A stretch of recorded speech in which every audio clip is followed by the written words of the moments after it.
If you have any one of them, fine.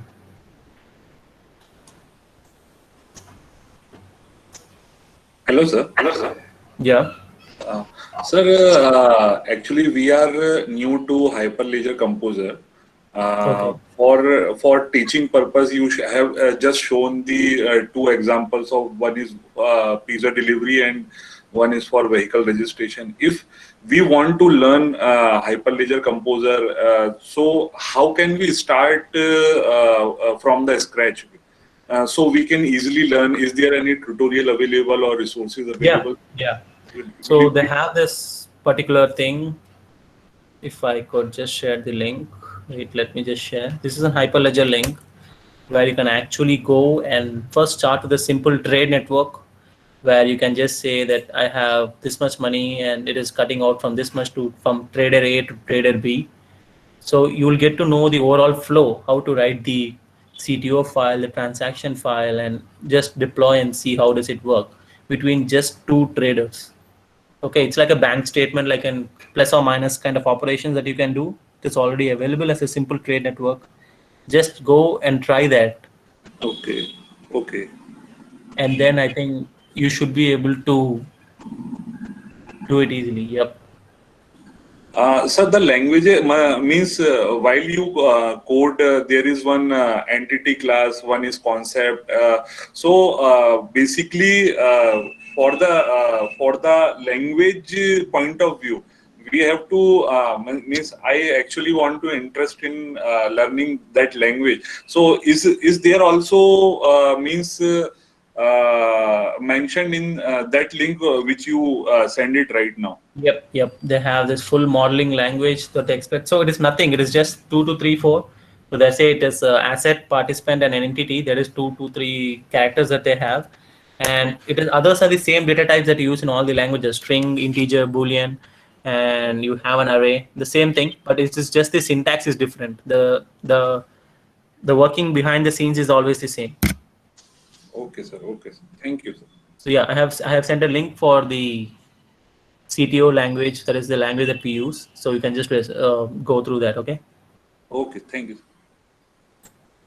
Yeah. So the Hyperledger is more secured and even more privatized, right? So it is almost impossible for anyone unknown to crack in inside this chain because it's not public chain, it's privatized chain. That's why it's totally secure, and each and everyone should have digital signatures. So when yeah, that's why it is more secure than a public blockchain. Thank you, sir. Yeah. Hello. Yeah. Yeah, like I have one question. Yesterday also I had asked similar to this. Like Okay. student want to do a project, full-fledged like mini projects they are doing on the blockchain, Yes. implementing a simple small model for hackathons and all.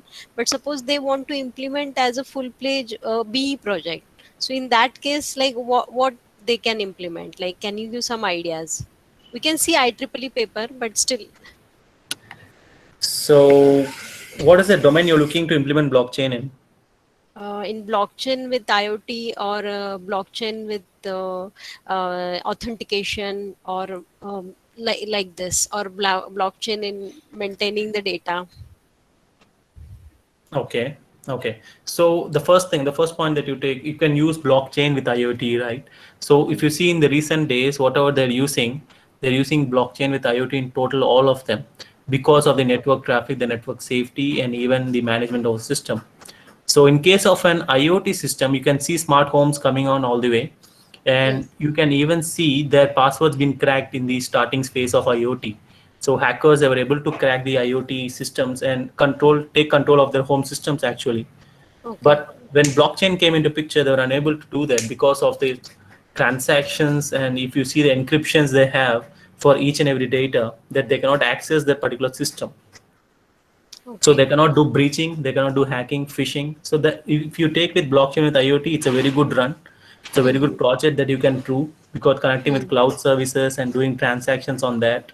Mm-hmm. And even if you take automotive industry, where they're Mm-hmm. using IoT for sensors like camera sensor and image processing sensor, everything is being done Okay. using that.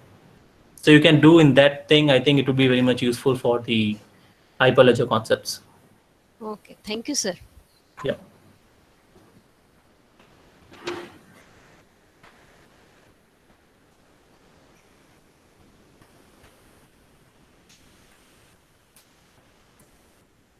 Well, my mail ID is pvashok854@gmail.com. I'll just ping that in the chat.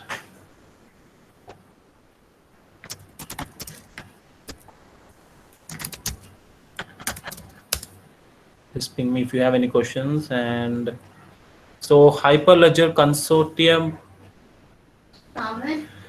we can kind of, I'm not sure about that totally because we are not explored totally on consortium blockchain, because we have worked on master other blockchains as well. But consortium blockchain and hybrid blockchains can be done using this Hyperledger concept, but consortium blockchains, I'm not sure. I'll just get back on that if I know something. So it's kind of semi-private.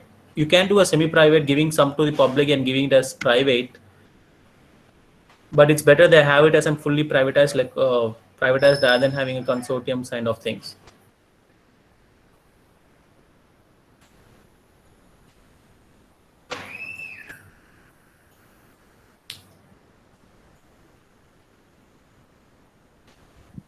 Sir, can you tell the exact number of transactions which is taking place for a minute, or we can say for a second?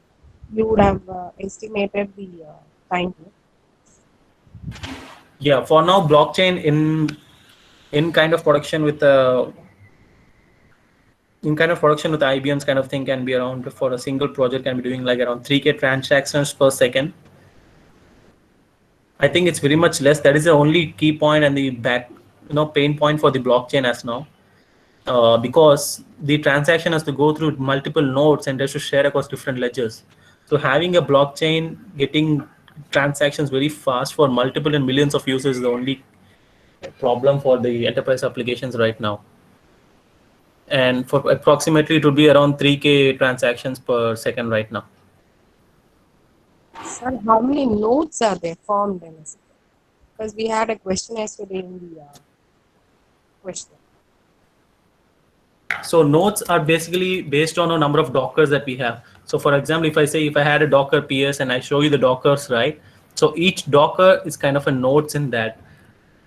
So if you take, for example, in case of productionized systems in enterprise applications, a node is completely kind of an history of the blockchain, right? So when you have a node, it's based on the number of Dockers you have. If you use a Docker compose file, I won't be having a single Docker. I'll be having, like, for each and every system, I'll be having 2 to 3 kind of Dockers backups. And these nodes will be actually listening to me. And the more number of nodes you have, the faster it gets.